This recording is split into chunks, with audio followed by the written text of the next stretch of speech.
Ça, c'est moi bébé. J'étais pas très mignonne, mais j'avais beaucoup de cheveux. Et toute ma vie, j'ai entendu que quand les gens me voyaient bébé, comme ils savaient pas trop quoi dire, ils disaient « Oh, elle a beaucoup de cheveux ». De mes 3 ans à mes 14 ans, j'ai eu la même coupe. J'ai eu les cheveux au carré. Voilà, c'est un intemporel. Et puis un jour, ça a été le drame. Voilà, mon premier choc en salon de coiffure, celui qui a fait de moi une phobique du bac à shampoing et de la blouse qui s'enfile par derrière pendant plus de 10 ans. Mais avant de vous raconter la suite de cette histoire, de cette véritable saga capillaire, je remercie Nextory qui est partenaire de cette vidéo. Si vous aimez écouter et lire des histoires, Nextory c'est une application de lecture qui propose tous les formats, des livres audio, des e-books, des séries audio exclusives, des BD, des podcasts. La devise de Nextory c'est Don't stay on the same page, ne restez pas sur la même page. Donc c'est vrai que en ce jour de transformation capillaire, c'est un message qui résonne pas mal en moi. L'idée de Nextory, c'est de vous permettre, au travers de la lecture, d'élargir votre horizon, de faire bouger les lignes, de vous faire changer de point de vue. Alors moi, je vais vous conseiller un livre audio de Nextory, qui est un livre de total hippie, et je ne m'excuse pas. Ça s'appelle Prendre soin de son enfant intérieur, par Thich Nhat Hanh, grand maître du bouddhisme. Moi, si je deviens blonde aujourd'hui, c'est 100% pour faire plaisir à mon enfant intérieur, donc vous voyez, tout se recoupe. Dans ce livre audio, l'auteur explique comment on peut avoir des problèmes de confiance en nous, comment on peut manquer de recul dans certaines situations. Tout ça, ça peut être entravé par nos blessures d'enfance, et donc il explique dans ce livre audio comment gérer ces émotions de l'enfance qui peuvent nous hanter encore à l'âge adulte, et comment éventuellement les transformer en force. Alors moi, j'ai trouvé ça très apaisant à écouter. Déjà, je savais pas, perso, que j'avais un enfant intérieur, donc ça aide. Chaque fois que la douleur se réveille, cette sensation nous est si insupportable que nous refoulons nos sentiments, à tel point que nous pouvons passer des années à négliger cet enfant blessé. Pourtant, ce n'est pas parce que nous l'ignorons que l'enfant n'est pas là. Un très chouette livre audio donc pour apprendre à mieux se connaître finalement et pour comprendre ce qui se passe à l'intérieur de nous et comment mieux le gérer. C'est un des 250 000 titres que vous pourrez trouver sur l'application Nextory. Si vous voulez tester Nextory, cliquez sur le lien qui est en description. C'est un lien personnalisé et il va vous donner 60 jours d'essai gratuit, 2 mois gratuits pour tester Nextory au lieu des 14 jours d'essai habituels. Je vous souhaite de belles écoutes, de belles lectures, de belles découvertes. On reprend le fil de mon histoire, j'en étais où? Ah oui, j'étais un bébé moche.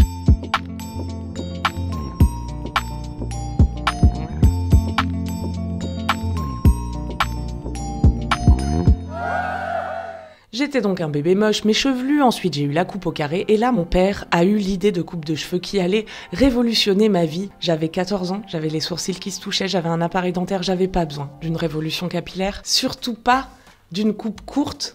Bon, je vais vous montrer parce que moi je suis là pour que tout le monde se sente bien dans sa peau, je suis là pour vous donner de l'espoir. Et vous allez voir que ma coupe de l'an 2000, elle redonne foi en la vie. Qui se rappelle de Coralie DL5 ?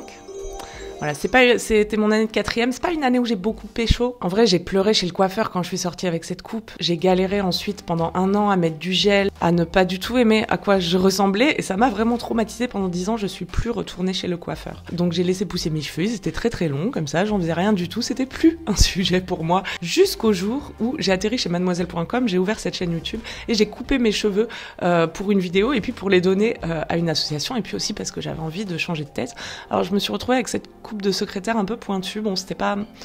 Je sais pas si c'était génial non plus, mais... Et ensuite, j'ai continué de pas aller chez le coiffeur finalement, et j'ai refait pousser mes cheveux, qui doivent arriver un petit peu là. J'ai jamais coloré mes cheveux, mais là, ça fait 2-3 ans que j'ai cette obsession de devenir blonde. Enfin, au début, c'était devenir rose, mais de toute façon, pour devenir rose, il faut d'abord devenir blonde. Donc j'ai ça chez moi depuis 3 ans. Et donc, je me suis même renseignée, j'ai appelé plein de coiffeurs. Il y en a qui m'ont dit, bougez pas, on vous envoie un devis. J'ai dit, bougez pas, ça veut sûrement dire que j'ai pas les moyens. Jusqu'au jour, il y a quelques semaines, où Andrew, qui est coiffeur à Bruxelles, m'a contacté en me disant, Camille, je te fais que tu veux. Et moi, fait que je veux. Depuis 3 ans, ça ne me lâche pas, c'est devenir blonde. Est-ce une erreur? Est-ce une lubie? Est-ce une forme de rébellion contre mon père et cette coupe de l'an 2000? Je ne sais pas. Mais un grand sage a dit que parfois, il faut aller au bout de sa connerie pour être sûr que c'était une connerie. J'ai peur de changer de tête, je sais pas si ça va m'aller, je sais pas si mes cheveux vont bien le vivre, parce que c'est quand même un traitement de choc. Mais... il faut aller au bout de sa connerie. C'est le message de cette vidéo. Il est 9h. Aujourd'hui, je vais passer environ 5 heures chez Andrew. Il faut que j'y aille. Il faut que je cours vers ma nouvelle vie. Let's do this.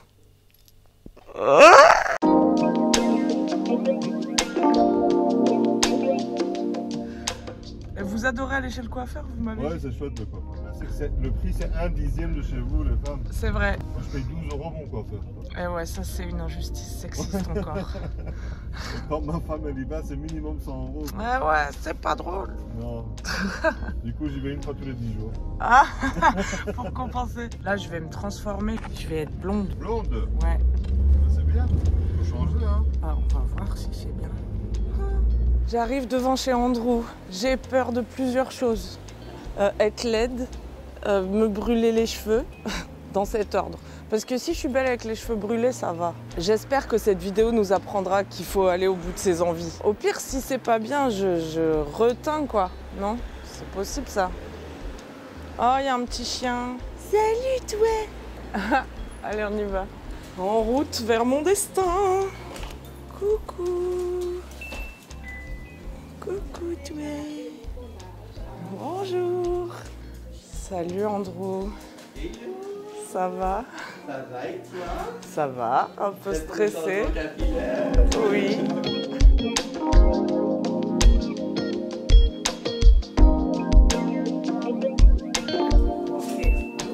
Ouais. Bon, aujourd'hui, grand changement capillaire du coup. On va retirer tout ça.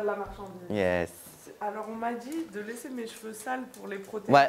C'est tout à fait ça, c'est un bon vrai, ouais, tout à fait, parce qu'en fait le sébum ça va protéger des produits qui sont plutôt agressifs pour tes cheveux, donc c'est comme un soin naturel. Et aujourd'hui on va faire un grand changement, donc on va passer d'une couleur naturelle à un blond. On va utiliser plutôt la technique ombrée chez toi. Qu'est-ce qu'un ombré? Ben, c'est un effet fondu, donc on garde ta racine plus ou moins naturelle et on le crée l'ombré avec tes longueurs. Donc ça veut dire qu'on va venir crêper ton cheveu, on va venir décolorer tes longueurs, après on va tout décrêper et tu vas avoir un effet tout fondu de ta racine à ta pointe. Ça marche. Du coup, tu voudrais vraiment un changement au niveau de tes épaules carrées. Ouais, après Okay. c'est toi qui vas me dire peut-être ce qui me va le mieux. Mais au niveau de ton visage, tu peux vraiment un peu te permettre toutes les longueurs. Hein, parce que, ton visage, il est plutôt fin dans le bas et il part un petit peu en ovale. Donc voilà, normalement le visage parfait, c'est ovale. Mais qu'est-ce qu'un visage parfait? Moi, j'ai un petit peu du mal avec cette idée de visage parfait. Donc on adapte, oui, certes, ta coupe. Mais si tu veux les couper carrés, ce que tu peux faire un petit peu pour casser un petit peu l'effet trop droit, c'est une frange rideau. C'est hyper à la mode. Tu la coupes au niveau de ton nez, hop, elle va te donner un petit peu de mouvement et de volume à ta racine avec un carré. Et ben partons là-dessus alors. Ouais, on part là-dessus, donc sur quelque chose de plutôt massif, carré droit, avec une frange rideau ou la frange rideau, ça ne te tente pas? Si, je veux bien tester. Ouais, tu veux bien tester? Je te fais confiance. Ok, ça marche. Là, donc déjà, là on va déjà couper un bon morceau alors avant de commencer. Hein. Right. Ça va? C'est parti mon kiki. C'est parti mon kiki.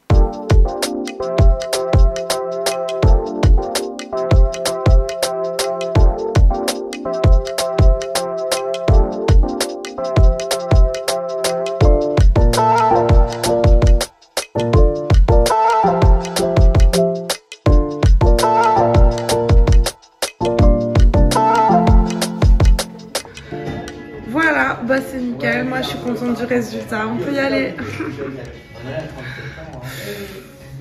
Au moins si je suis moche, je serai toujours drôle. Et ça fait plaisir. Bon bah il n'y a plus qu'à attendre là. On attend 1 heure, 1 heure et demie. Au moins. Allez, c'est parti. Allez, c'est parti. Ah t'es gentil, tu peux me Je dégage quand même. C'est gentil. Donc là ils vont être décolorés. C'est ça. Fais voir le blond. Oh waouh. Ah et ouais. ça va, en fait, tu vois ici, d'où le fait de crêper, c'est qu'ensuite, en fait, ça crée les nuances entre le foncé, le clair, et ça va faire un fondu, ce qui fait qu'en fait, à la racine, tu vas pas être marqué comme ça, mais plutôt comme ça. Ouais, plus ce sera plus naturel. Beaucoup plus naturel, pas Magnifique. d'effet repousse. Parce que des fois, quand on fait les mèches jusqu'en haut, comme tu es foncé, on fait du blond, Bien ça sûr. ressort, enfin, la repousse est marquée, qu'ici, tu peux tenir 4, 5, 6 mois. Ça c'est chouette. Ouais. Punaise, mais c'est vraiment blond par contre. Hein. Ah oui, mais c'est pas encore fini. Mais c'est pas vigne. C'est pas fini, il reste encore le coulage final. À tout de La suite. patine, comme on dit en France. La patine. Voilà. Hop. Là on a fait la patine. Exactement. Et maintenant on shampooine. Après le soin, on verra bien. Et après le sang on verra bien. Oh mon dieu. Parce que là c'est foncé encore. Hein. Ouais, hein, mais tu verras quand c'est sec. Oh mon dieu. Oh mon dieu. Tu sais ce qu'on va faire. Tu gardes les yeux fermés, Ok. mais tu vas te mettre debout. Ok. Tu vas te mettre debout, comme ça je peux faire mon petit réglage. Tu veux t'asseoir? Ouais. Ouais. Je m'assois et je me regarde là. Ouais. Vas-y. Attention. Oh my god. Je suis vraiment blonde, Andrew. Mon Dieu. C'est bien, ça te va bien. Merci. Je trouve aussi. T'as des beaux yeux. Ah merci. C'est incroyable. C'est chouette, hein. Ah ouais, puis c'est trop, c'est naturel. C'est naturel. Tu vois, ton effet racine, il est bien fondu. Donc ta repousse, elle va pas du tout choquer comme ça. Ah, c'est trop bien. C'est chouette, hein. Et la longueur de ton carré est juste parfait, quoi. Dream coming true. Tu sais que ça fait au moins 3 ans que je veux faire ça. C'est vrai? Très chouette. Très bien. Incroyable. Mon Dieu. Alors, petit wavy maintenant, attendez. Petit baby. Ça n'est pas fini.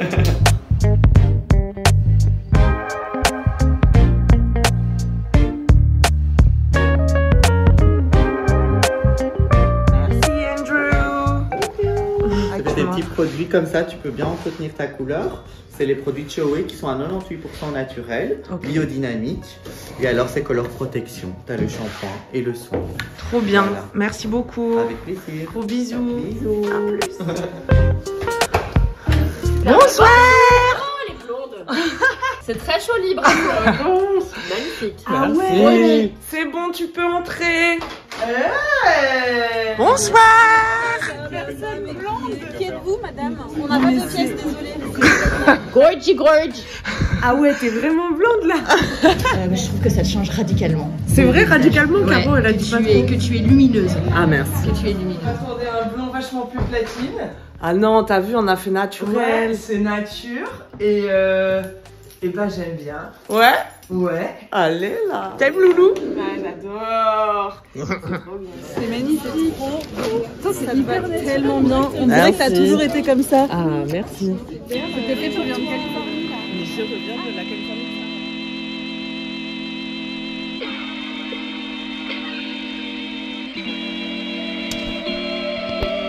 Bonjour. Voilà 3 jours que je suis blonde. Est-ce que je regrette d'être allée au bout de ma connerie? Absolument pas. Est-ce que vous m'avez bien regardé?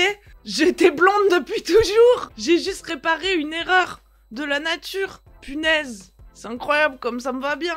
J'en reviens pas. Attends, j'enlève le retour parce que je vais faire que me regarder. Qu'est-ce que je suis contente. Qu'est-ce que je suis contente. Bon, alors, il y a plusieurs choses à dire. Déjà, il faut dire merci à Andrew parce que c'est un professionnel et qu'il m'a hyper bien conseillé. Que tu vois, moi, sinon, j'aurais fait blonde platine et là, 3 jours plus tard, j'aurais déjà des racines. Et là, tu vois, il m'a hyper bien conseillé. Il m'a fait, t'as vu la racine comme elle est floutée? Attends, c'est un délire. J'ai l'impression que les gens, ils me regardent un peu dans la rue en mode, mais elle est blonde ou elle est brune? Mais je suis comme, du coup, je me regarde dans le miroir. Non, mais je suis blonde, arrêtez. Je suis d'un blond le plus naturel possible, sachant que ma couleur naturelle, c'est pas du tout blond, tu vois. Ça a du sens ce que je dis ou pas? Donc merci 1000 fois Andrew si vous êtes en Belgique, si vous avez l'occasion de passer par le salon d'Andrew. Je vous mets l'adresse dans la description, je vous mets son Insta, c'est le roi du blond. Voilà, je crois que les images parlent d'elles-mêmes. Comment je me sens en blonde? Alors je m'aperçois, je suis vraiment pétrie de clichés sexistes, racistes, good times. Parce que je me sens plus féminine, plus sexy, plus douce. Et bon bah... tout ça, c'est vraiment lié aux clichés qu'on a sur la féminité, j'imagine. Voilà, bon ça, je sais pas trop quoi dire de plus à part... désolée. Ça a un côté empouvoirant aussi, d'avoir fait quelque chose sur mon corps de mon propre chef. C'est comme les tatouages et tout, j'imagine. Il y a un truc de reprendre le pouvoir sur ton image, sur ton corps. Très agréable. C'est marrant parce que c'est quand même un changement assez radical, mais je me sens plus moi qu'avant. C'est un peu comme quand j'ai fait mon piercing au nombril, tu vois, quand j'ai eu 18 ans, je fais mon premier piercing au nombril, et quand je l'ai eu, j'étais là, bah oui, il a toujours été là en fait. Ça me fait la même impression avec ses cheveux, j'ai l'impression que c'était la pièce manquante du puzzle, la pierre angulaire que mon style attendait. Je me sens grave stylée, ça je peux le dire, je me sens grave stylée. Ça va avec tous mes habits. Ça va avec mon teint, regarde, ça va avec mes yeux. Putain, je vous l'avais dit. Je fais genre, je suis sûre de moi maintenant, mais j'ai passé 3 ans à me laisser influencer par les peurs des autres, clairement. Parce que j'avais cette envie. Cette envie, elle était là. Mais quand les gens ils me disaient, ouais, mais comment tu vas faire avec les racines? Mais c'est vachement d'entretien, mais si ça te va pas, et si tes cheveux, ils sont brûlés. Donc, je pense que la leçon de cette vidéo, c'est d'aller au bout de sa connerie. C'est aussi de se rappeler que la peur, l'objectif final de la peur, des peurs qu'on a en nous, c'est de ne rien faire. Genre, si vous écoutez vos peurs, vraiment le résultat, ça va être que vous ferez rien du tout. Et c'est un peu dommage. Parce que bon, on a une vie à vivre quand même avant de mourir. Donc si la chose qui vous empêche de faire ce que vous voulez, c'est la peur, et a fortiori si ce sont les peurs des autres que vous absorbez comme ça, mais je suis très influençable, tu vois, je le sais. Eh bien, faites-le quand même, voilà. C'est ça mon message. Si ça ne met pas votre vie en danger, hein, attention. Et si vous avez envie de faire un truc depuis plusieurs années, c'est sûrement que cette envie va rester jusqu'à ce que vous le fassiez. Donc, just do it. La semaine prochaine, je vous emmène avec moi dans mes vacances solo au Maroc. Ça aussi, ça me faisait grave peur. Et j'ai failli pas le faire. Parce que j'avais trop peur que ça se passe mal, etc. Que je m'ennuie, que je sois triste, que je me sente seule. Ça ne s'est pas passé comme ça. Vous le verrez dans la vidéo de la semaine prochaine. Ça a fini en road trip avec des inconnus. C'est marrant parce que j'ai peur de me teindre en blonde, mais j'ai pas peur de partir en road trip avec des inconnus. Bon, vous verrez tout ça la semaine prochaine. Je pense que je vais faire plusieurs épisodes du voyage. D'ailleurs, si vous avez des questions sur partir seul en vacances ou en road trip avec des inconnus, j'essaierai d'y répondre dans ces vidéos. Donc n'hésitez pas à les laisser en commentaire. Si vous avez des questions sur passer du brun au blond, mettez-les aussi en commentaire. J'y répondrai sur Insta. Je ferai des reels, je ferai des stories, je sais pas, mais suivez-moi sur Insta. Voilà, je crois que c'est le début de ma nouvelle vie et la fin de cette vidéo. Je vous dis à la semaine prochaine. Je vous embrasse. Prenez soin de vous. Ciao!